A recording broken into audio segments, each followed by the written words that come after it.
Hi friends, welcome to my YouTube channel.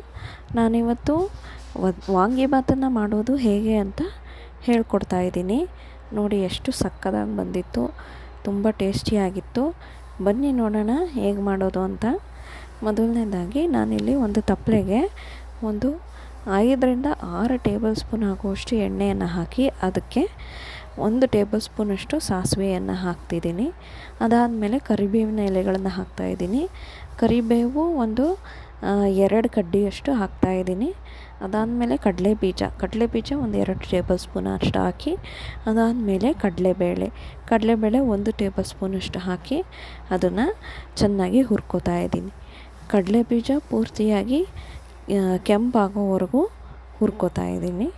ನೋಡಿ, ಈಗ ಕಡಲೆಬೀಜ ಪೂರ್ತಿಯಾಗಿ ಹುರಿದಿದ್ದಾಗಿದೆ. ಈಗ ನಾನು ಇದಕ್ಕೆ ಸ್ವಲ್ಪ ಅರಿಶಿನ ಪುಡಿಯನ್ನು ಹಾಕ್ತಾಯಿದ್ದೀನಿ. ಅರಿಶಿನ ಪುಡಿಯನ್ನು ಹಾಕಿ ಅದ್ರ ಜೊತೆಗೆ ಕಡಲೆಬೀಜನ ನಾನೀಗ ಹುರ್ಕೋತಾ ಇದ್ದೀನಿ. ಕಡಲೆಬೀಜ ಪೂರ್ತಿಯಾಗಿ ಹುರ್ಕೋಬೇಕು. ಇದಾದಮೇಲೆ ನಾನೀಗ ಬದನೆಕಾಯಿ ಹಾಕ್ತಾಯಿದ್ದೀನಿ. ಬದನೆಕಾಯಿನ ನಾನಿಲ್ಲಿ ಒಂದು 4 ತಗೊಂಡಿದ್ದೀನಿ. 4 ತಗೊಂಡು 2 ಭಾಗ ಮಾಡಿ ಅದನ್ನು ಚಿಕ್ಕದಾಗಿ ಕಟ್ ಮಾಡ್ಕೊಂಡಿದ್ದೀನಿ. ಎಣ್ಣೆಯಲ್ಲೇ ಬೇಯಿಸೋದ್ರಿಂದ ನಾನು ತೀರಾ ಚಿಕ್ಕದಾಗೂ ಕಟ್ ಮಾಡಿಲ್ಲ, ದೊಡ್ಡದಾಗೂ ಕಟ್ ಮಾಡಿಲ್ಲ. ಸ್ವಲ್ಪ ಮೀಡಿಯಮ್ ಸೈಜಲ್ಲಿ 2 ಭಾಗ ಮಾಡಿ ಕಟ್ ಮಾಡಿ ಈಗ ಬದನೆಕಾಯಿನ ಹಾಕಿ ಅದನ್ನು ಎಣ್ಣೆಯಲ್ಲಿ ಚೆನ್ನಾಗಿ ಫ್ರೈ ಮಾಡಿ ಈಗ ಪ್ಲೇಟ್ ಮುಚ್ಚಿ ಎಣ್ಣೆಯಲ್ಲಿ ಬೇಯೋದಕ್ಕೆ ಬಿಡ್ತೀನಿ. ನೋಡಿ, ಇಷ್ಟು ಬೆಂದಾಗಿದೆ.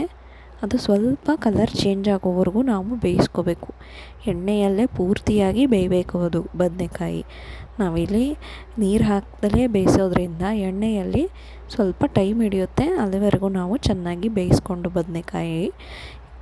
ಈಗ ಉಪ್ಪು ಹಾಕ್ತಾಯಿದ್ದೀನಿ. ನಿಮಗೆ ರುಚಿಗೆ ಎಷ್ಟು ಉಪ್ಪು ಬೇಕು ಅಷ್ಟು ಉಪ್ಪನ್ನು ಹಾಕ್ಕೊಳ್ಳಿ ನೀವು. ನಾನು ಅಷ್ಟೇ, ರುಚಿಗೆ ಎಷ್ಟು ಬೇಕು ಅಷ್ಟು ಉಪ್ಪನ್ನು ಹಾಕಿ ಈಗ ಅದನ್ನು ಪೂರ್ತಿಯಾಗಿ ಬದನೆಕಾಯಿಗೆ ಮಿಕ್ಸ್ ಮಾಡ್ತಾಯಿದ್ದೀನಿ. ನೋಡಿ, ಈಗ ಪೂರ್ತಿ ಬದನೆಕಾಯಿ ಬೆಂದಿದ್ದಾಗಿದೆ. ಇದಾದಮೇಲೆ ನಾನು ಹುಣಸೆ ರಸನ ಹಾಕ್ತಾಯಿದ್ದೀನಿ. ಹುಣಸೆ ರಸ ಒಂದು 4-5 ಟೇಬಲ್ ಸ್ಪೂನಷ್ಟನ್ನು ಹಾಕ್ತಾಯಿದ್ದೀನಿ. ನೋಡಿ, ಈಗ ಹುಣಸೆ ರಸ ಹಾಕಿ ಹುಣಸೆ ರಸ ಮತ್ತು ಬದನೆಕಾಯಿ ಎಲ್ಲ ಹೊಂದ್ಕೊಳ್ಳೋ ಹಾಗೆ ನಾನು ಅದನ್ನು ಮಿಕ್ಸ್ ಮಾಡ್ತಾಯಿದ್ದೀನಿ. ಮೊದಲೇ ಹುಣಸೆ ರಸ ಹಾಕಬಾರ್ದು, ಯಾಕೆ ಅಂದರೆ ಬದನೆಕಾಯಿ ಬೇಯೋದಿಲ್ಲ. ಹಾಗಾಗಿ ಈಗ ವಾಂಗಿಬಾತ್ ಪೌಡರ್ನ ಹಾಕ್ತಾಯಿದ್ದೀನಿ.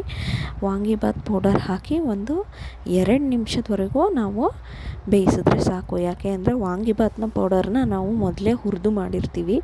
ಅದು ಹಾಕಿದ ತಕ್ಷಣ ಗೊಜ್ಜು ಗಟ್ಟಿಯಾಗಿಬಿಡುತ್ತೆ, ಆಮೇಲೆ ಸಿಯೋದಕ್ಕೂ ಸ್ಟಾರ್ಟ್ ಆಗುತ್ತೆ. ಹಾಗಾಗಿ ನಾವು ಒಂದು 2 ನಿಮಿಷ ಮಿಕ್ಸ್ ಮಾಡಿದ್ರೆ ಸಾಕು. ನೋಡಿ, ಈಗ ಆಗಿದೆ ವಾಂಗಿಬಾತ್ ಗೊಜ್ಜು. ಈಗ ಇದಕ್ಕೆ ಅನ್ನ ಹಾಕಿ ನಾನು ಕಲಿಸ್ತಾ ಇದ್ದೀನಿ. ನಾನು ಈಗ ಅನ್ನ ಹಾಕಿ ಅದನ್ನು ಕಲಿಸ್ತಾ ಇದ್ದೀನಿ. ಅನ್ನನೂ ಅಷ್ಟೇ ನಾನಿಲ್ಲಿ ಕುಕ್ಕರಲ್ಲಿ ಮಾಡ್ಕೊಂಡಿದ್ದೀನಿ. ಕುಕ್ಕರಲ್ಲಿ ಮಾಡಿಕೊಂಡ್ರೆ ಸ್ವಲ್ಪ ಉದುದ್ರಾಗಿ ಚೆನ್ನಾಗಿ ಬರುತ್ತೆ. ಹಾಗಾಗಿ ನಾನು ಕುಕ್ಕರಲ್ಲಿ ಮಾಡಿಕೊಂಡು ಅದನ್ನು ಸ್ವಲ್ಪ ಹೊತ್ತು ಆರೋದಕ್ಕೆ ಬಿಟ್ಟು ಅದಾದಮೇಲೆ ನಾನು ವಾಂಗಿಬಾತ್ ಗೊಜ್ಜಿಗೆ ಹಾಕಿ ಕಲಿಸ್ತಾ ಇದ್ದೀನಿ. ಈ ರೀತಿಯಾಗಿ ಕಲಿಸೋದ್ರಿಂದ ನಮಗೆ ಅನ್ನ ಉದುದ್ರಾಗಿ ಬರುತ್ತೆ, ತಿನ್ನೋದಕ್ಕೂ ತುಂಬ ಚೆನ್ನಾಗಿರುತ್ತೆ. ನಾವು ಬಿಸಿ ಆದ ತಕ್ಷಣ ಅನ್ನವನ್ನು ಹಾಕಿ ಕಲಿಸಿದ್ರೆ ಅದು ಮುದ್ದೆ ಥರ ಆಗುತ್ತೆ.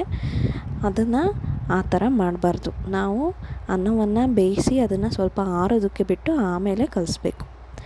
ನೋಡಿ, ಈಗ ಕಲಿಸ್ತಾ ಇದ್ದೀನಿ ಪೂರ್ತಿಯಾಗಿ. ತುಂಬ ಚೆನ್ನಾಗಿ ಬಂದಿತ್ತು, ಸಖತ್ ಟೇಸ್ಟಿಯಾಗಿತ್ತು. ಇದೇ ಥರ ನೀವು ಟ್ರೈ ಮಾಡಿ ಹೇಗಿದೆ ಅಂತ ನನಗೆ ಕಾಮೆಂಟ್ ಮಾಡಿ. ಹೀಗೆ ನನ್ನ ಚಾನಲನ್ನು ವೀಕ್ಷಿಸ್ತಾ ಇರಿ. ಆಮೇಲೆ ನನ್ನ ಚಾನಲನ್ನು ಯಾರ್ಯಾರೆಲ್ಲ ವೀಕ್ಷಿಸ್ತೀರೋ ಅವರಿಗೆ ನನ್ನ ತುಂಬ ಹೃದಯದ ಧನ್ಯವಾದಗಳು. ಮತ್ತು ನನ್ನ ಚಾನಲನ್ನು ಹೀಗೆ ನೋಡ್ತಾ ಇರಿ ಮತ್ತು ನನ್ನ ಚಾನಲ್ಗೆ ಸಬ್ಸ್ಕ್ರೈಬ್ ಆಗಿ.